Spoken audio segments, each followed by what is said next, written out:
Right, quick demonstration on how to change the gear ratios on the ZFR 8G drive box. 5mm Allen key. Spin out the 2 bolts in the slave cylinder. I'll point out at this point that it's only necessary if you've got the clutch switch fitted into the slave cylinder. If you don't, you can actually leave the slave cylinder in place. So using the same 5mm Allen key, one of the only 3 tools required to do this job, you spin out the 5 bolts in the pinion casing. So we quickly whip those out. And the final one.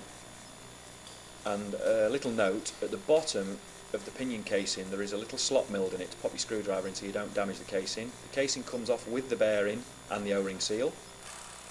Nut gun in, quick rattle, gear comes out with your fingers, piece of cake. When you come to put the gear back in, sometimes you just have to roll the car just very slightly, just a little bit of weight, just to align the splines. In she goes. So nut back on, no Loctite required, you know, it's a serviceable part. Quickly rattle it up with a gun, not really a torque setting required. Casing on, line the bearing because the bearing is on the casing, line it up, pop, on. Get your 5 bolts. This is the trickiest part of the gearing change on the ZFR box.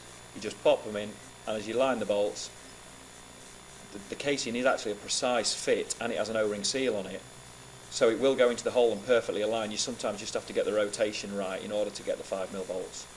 So in they go, pop in the last couple, don't nip any up until they're all in.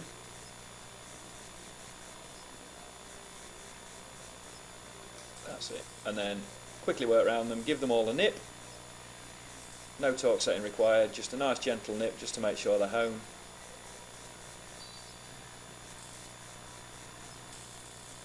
There we go. At this stage, everyone else in the rear run lane is fitting new wishbones and rear arms, and you're doing a 2-minute tune-up. So that's the last casing bolt. Pop the slave cylinder back down and into place. 2 more M6 bolts with the same 5mm Allen key.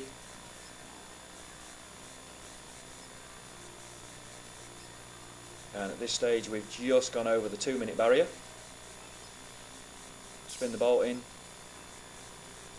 spin the last bolt in, tools down. 2 minutes 20 seconds, gearing changed, ratio changed, ready to go.